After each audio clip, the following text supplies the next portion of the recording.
السلام عليكم ورحمة الله وبركاته. النجاشي ملك الحبشة حب المسلمين من أخلاقهم، وحب الإسلام لأن أجمل طريقة للدعوة إلى الله هي الدعوة بالأخلاق. وفعلا النجاشي أسلم في السر وتعلم الصلاة وبعت للنبي رسالة وقال: يا رسول الله، أنا أسلمت، فهل تقبل مني أن أخفي إسلامي؟ فقال رسول الله: أجل أقبل. وبعد كده فيه ناس من حاشية النجاشي شكوا فيه وسمعوه مرة وهو بيصلي، فيتقسم جيش النجاشي لنصفين، نصف مع النجاشي ونصف ضد النجاشي. فيخاف النجاشي على الصحابة ويبدأ يشتري سفن ويملاها أكل ومية وفلوس، ويقول لهم: اركبوا السفن وروحوا في عرض البحر وافضلوا هناك أسبوع، وبعد الأسبوع تبعتولي مرسال، لو عرفتم إني اتقتلت اوعى تيجوا الحبشة علشان هيقتلوكم، ولو عرفتم إني انتصرت فبسرعة ارجعوا هتلاقوني في انتظاركم.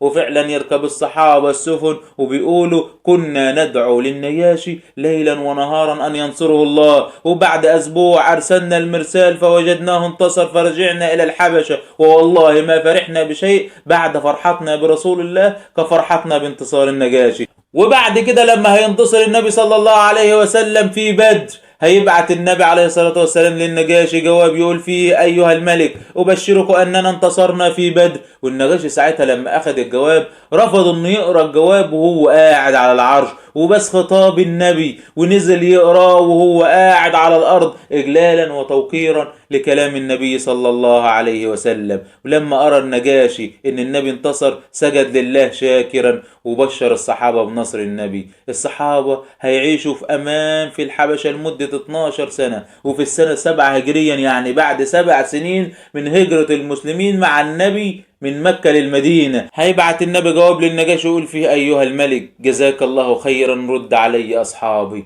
فيفرح الصحابة جدا، يلموا حاجتهم، أخيرا راجعين لحضن النبي عليه الصلاة والسلام. وهيرجعوا فعلا زي ما هنشوف، بس هيبقوا مش عارفين يعني إيه أذان، ولا يعني إيه مسجد، ولا يعرفوا إن الصلوات بقت 5 في اليوم. طيب ليه ما رجعوش في وقت هجرة النبي مع المسلمين من مكة للمدينة، أو بعد الانتصار في غزوة بدر مثلا؟ دول هيمشوا من الحبشة بعد غزوة خيبر، يعني بعد 7 سنين من الهجرة من مكة للمدينة. طيب ليه يا رسول الله؟ لأن لحد صلح الحديبية كان النبي خايف يحصل حرب أو إبادة للمسلمين في المدينة، فكان عايز يبقى فيه مكان في الحبشة معانا احتياطي علشان لو انتهت المدينة فيكون فيه مكان تاني ينطلق منه الإسلام مرة تانية. أما بعد صلح الحديبية النبي بقى مطمن، عامل معاهدة صلح مع قريش، فخلاص مفيش لزوم يفضل 100 صحابي في الحبشة. وساعتها النبي صلى الله عليه وسلم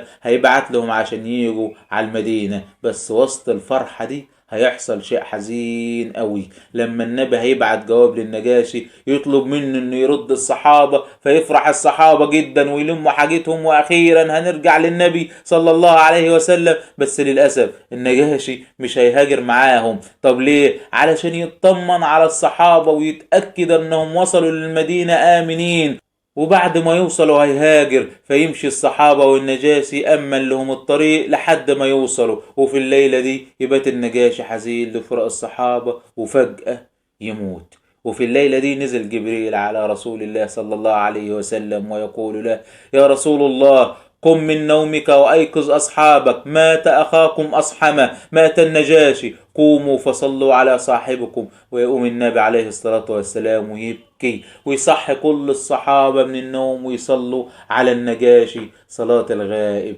ملحقش النجاشي يكون صحابي، لأنه علشان تبقى صحابي لازم تشوف النبي صلى الله عليه وسلم بعينيك. ضحى النجاشي بأنه يكون صحابي علشان يحمي أصحاب رسول الله صلى الله عليه وسلم.